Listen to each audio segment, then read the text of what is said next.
বলেছেন যে প্রধান উপদেষ্টা বৈঠকের পরও নির্বাচনের সুস্পষ্ট ঘোষণায় না আসায় হতাশ বিএনপি, এরকম একটা হেডলাইন হয়েছে পত্রপত্রিকা। কিন্তু আমরা জানতে চাই যে নির্বাচনের কি সুস্পষ্ট ঘোষণা আপনারা আশা করছেন? প্রফেসর ইউনূস এবং তার তার তার তার দপ্তর থেকে বারবার জানানো হচ্ছে যে ডিসেম্বর থেকে জুনের মধ্যেই, 2025-এর ডিসেম্বর থেকে জুনের মধ্যে নির্বাচন হবে। এটা কি আপনার মানে এই 6 মাসের একটা টেনিউর কেন বিএনপি যথেষ্ট মনে করছে না? বিএনপি কেন একটা নির্দিষ্ট ঘোষণাই চাচ্ছে? আপনি যদি আমাদের একটু ব্যাখ্যা করতেন, ডক্টর হোসেন। ধন্যবাদ খালেদ মহিউদ্দিন। আমি আপনার মাধ্যমে শ্রোতা দর্শকদের সকলকে আমার শুভেচ্ছা জানাচ্ছি। আজকে বাংলাদেশে অত্যন্ত আলোচিত বিষয় হচ্ছে রাজনীতিতে বিশেষ করে আগামী নির্বাচন। কেননা বর্তমান সরকার বৈষম্য বিরোধী ছাত্র জনতার গণ অভ্যুত্থানের মাধ্যমে এই সরকার প্রতিষ্ঠিত হয়েছে এবং সরকার প্রতিষ্ঠিত হওয়ার পরেই প্রধান উপদেষ্টা সাহেব জাতিকে আশ্বস্ত করেছিলেন যে জনগণের অধিকার প্রতিষ্ঠা করা হইল তাদের সর্বাধিক অগ্রাধিকার। এখন 9.5 মাস অতিক্রম করেছে। এই নির্বাচন নিয়ে আমরা দেখতে পাচ্ছি নানা রকমের তালবাহানা উশিলা সৃষ্টি করা হচ্ছে। সেজন্য আমরা দুশ্চিন্তাগ্রস্ত যে যারা পতিত, যারা স্বৈরাচার, ফ্যাসিস্ট, তারা দেশে বিদেশে থেকে বাংলাদেশ নিয়ে ষড়যন্ত্র করছে এবং অনেক ষড়যন্ত্রের বহিঃপ্রকাশ ইতিমধ্যে আমরা দেখেছি। সেজন্যে আমরা যেটা প্রথম থেকে বলে আসছিলাম, এই সরকারের যে ওয়াদা, সেই ওয়াদাটা পূরণ করে অতি শীঘ্র নির্বাচন সংক্রান্ত যে সকল সংস্কার দরকার, সেই সংস্কারগুলো করে নির্বাচনের জন্য একটা রোডম্যাপ দেওয়া, অর্থাৎ দিন তারিখ ঘোষণা দেওয়া। এখন বলছে যে বছরের ডিসেম্বর থেকে আগামী বছর জুন পর্যন্ত করতে পারবে তারা। কিন্তু আমরা বলতে চাচ্ছি, কেন সরকার একটা তারিখ ঘোষণা করতে পারবে না? না করার তো কোনো কারণ নাই। এখানে যে উশিলাগুলো সৃষ্টি করা হচ্ছে সেটা হচ্ছে প্রথম সংস্কার। আমরা সংস্কারকে সমর্থন করি, করেন না আমরা যে আপনারা তো সংস্কার সমর্থন করেন না। আমি আজকে দেখলাম যে সংস্কারের ব্যাপারে আপনারা একদম স্পষ্ট অবস্থান নিয়েছেন যে আচ্ছা যাই হোক, সংস্কারের প্রসঙ্গে আমি পরে আসছি। না না না, আমরা প্রধান উপদেষ্টাকে রিটেন যে আমাদের স্টেটমেন্ট দিয়েছি, সেখানেও বলেছি যে আমরা সংস্কারে বিএনপি আরো আগে থেকেই, এই সরকার দায়িত্ব গ্রহণ করার আগে থেকেই বিএনপি কিন্তু 31 দফা সংস্কার প্রস্তাব জনগণের সামনে তুলে ধরেছে।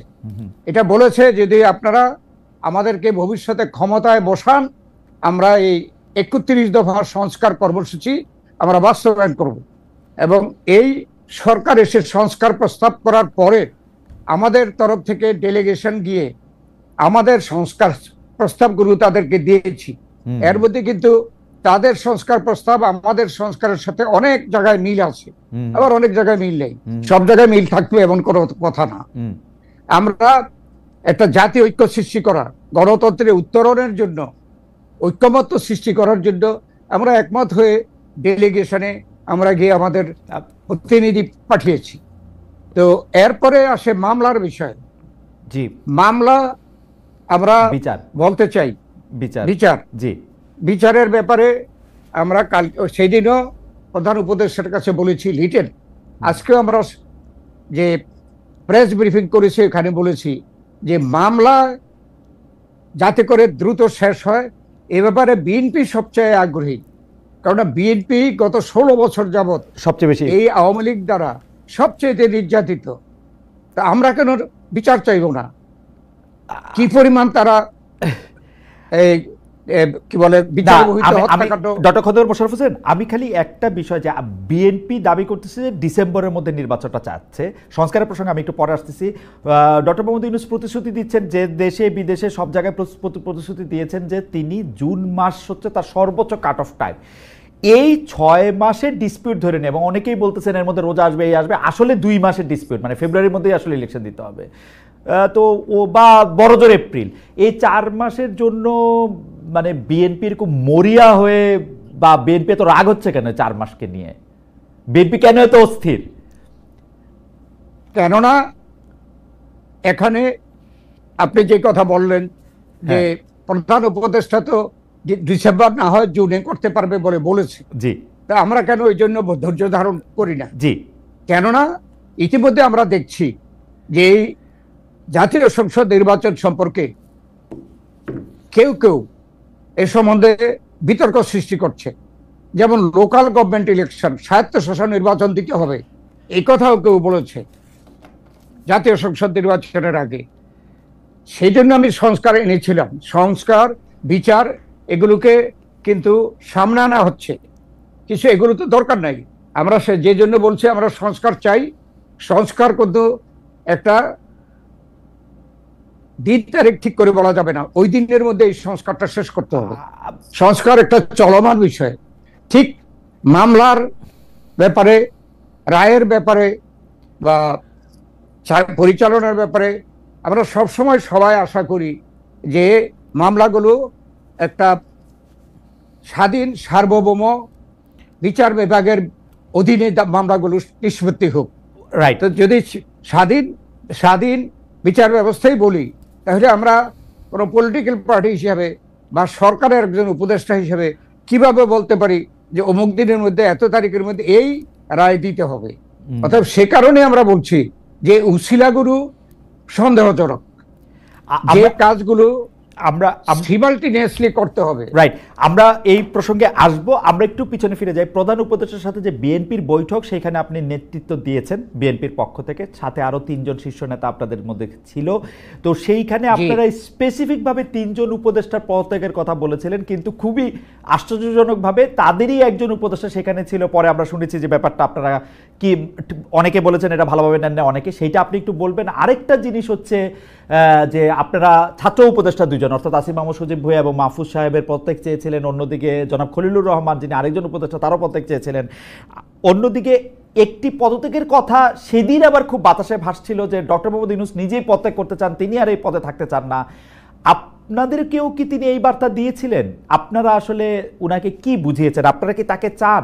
কারণ আপনাদের এক নেতা জনাব সালাউদ্দিন সাহেব এর আগে মিডিয়ায় বলেছেন তিনি, অর্থাৎ ডক্টর ইউনূস চলে গেলে বিকল্প রাষ্ট্রকে খুঁজে নেবে। অন্যদিকে আরেক নেতা গয়েশ্বরচন্দ্র রায় বলেছেন বিএনপির আসে নামলে ডক্টর ইউনূস 24 ঘন্টাও পদে থাকতে পারবে না। আসলে আপনাদের অবস্থাটা কি? ডক্টর ইউনূসকে আপনাদেরকে পদত্যাগের কথা কোনোটা বলেছিলেন কিনা? যে 3 জন উপদেষ্টা পদত্যাগ আপনারা চেয়েছিলেন, তার একজন উপদেষ্টাও আপনাদের সাথে বৈঠকে ছিলেন, বিষয়টাকে আপনারা কিভাবে নিয়েছেন? এক হচ্ছে প্রধান উপদেষ্টা প্রফেসর ডক্টর ইউনূস পদত্যাগ করবেন, এটা একটা গুঞ্জন।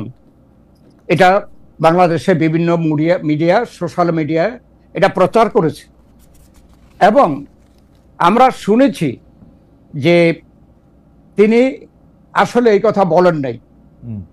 এই কথাটা প্রচার করেছে একটি দলের নেতা। জি। তাই আমরা যে দেখা করেছি ওই দিন পরিষ্কারভাবে বলেছি যে আমরা কি আপনার পদত্যাগের কথা কোনো সময় বলেছি? কোনো সময় কোনো দাবি করেছি?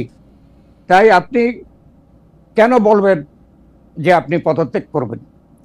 তিনি যেটা বলেছে, যে এটা ওনার প্রেস সেক্রেটারিও বলেছে, যে বিভিন্ন দাবি দেওয়া, বিভিন্ন বিষয় এমনভাবে চাপ দেওয়া হচ্ছে, তাতে উনি মনে করছেন এত চাপ দেওয়া হচ্ছে, তাইলে আর আমি থেকে লাভ কি? কিন্তু আমরা বলে এসেছি যে না, আপনাকে থাকতে হবে।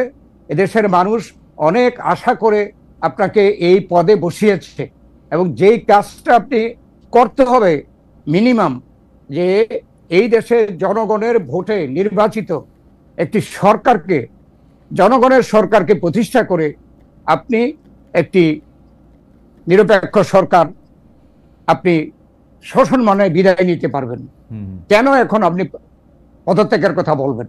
তো উনি সেটা আর আমাদের কাছে তেমন কিছু জোর দিয়ে বলেন। ডক্টর হোসেন, এখানে আমার একটা ছোট্ট প্রশ্ন ছিল, উনাকে কি দাবি দেওয়ার মুখে বিরক্ত মনে হইলো এনসিপির দাবি দেওয়ার মুখে নাকি বিএনপির দাবি দেওয়ার মুখে? বিরক্ত কার উপরে উনি আসলে? না, বিএনপির দাবি দেওয়া তো কিছুই নাই।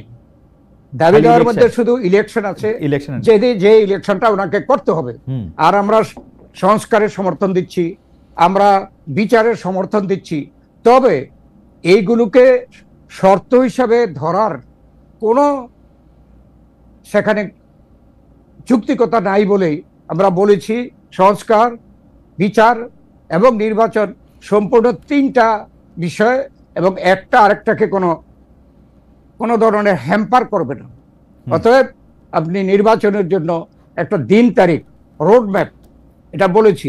আর মধ্যে বলেছি যে আমরা কেন ডিসেম্বরের মধ্যে চাই, সেটা হচ্ছে ডিসেম্বরের পরে 26শে জানুয়ারি, এরপরে ফেব্রুয়ারি থেকে রোজা, ফেব্রুয়ারি পরে, রোজার পরে প্রায় 1.5 মাস 2 মাস লাগে রোজা থেকে ইয়া হতে, একটু নর্মাল সবকিছু হতে। এরপরে আবার আমাদের যে বড় বড় পরীক্ষাগুলো আছে, যেমন এসএসসি পরীক্ষা, এইচএসসি পরীক্ষা, এগুলো আসবে। অতএব এটা কখনোই নির্বাচনের মৌসুম হতে পারে না। নির্বাচনের মৌসুম শীতকালে, সেই জন্য আমরা বলছি যে ডিসেম্বর এটা নির্বাচনের মৌসুম হিসাবে সবার থেকে গ্রহণযোগ্য হবে। আপনারা একটা ডেট চাইতেছেন এবং 3 জন উপদেষ্টা পদত্যাগ চেয়েছেন, এবং এর মধ্যে একজন উপদেষ্টাকে নিয়েই ডক্টর মোহাম্মদ ইউনূস বৈঠক করেছেন। এই বিষয়টা থেকে আপনারা কি বার্তা পেলেন? মানে না, আমরা সেখানে উপস্থিত হওয়ার আগে জানি না যে প্রফেসর ডক্টর ইউনূসের সাথে কারা কারা উপস্থিত থাকবেন। এখানে তো প্রফেসর আলী রিয়াজ, তিনি তো এই উপদেষ্টা কমিটির কেউ না, তিনি দ্বিতীয় ব্যক্তি হিসেবে উপস্থিত ছিলেন। তারপরে উপদেষ্টা যারা ছিলেন আমরা তো আগে জানি না কারা এখানে থাকবেন। সেখানে আমরা 3 জন যে উপদেষ্টার কথা বলেছি বিতর্কিত, সেটা তারা খুঁজে বের করবে। ওকে,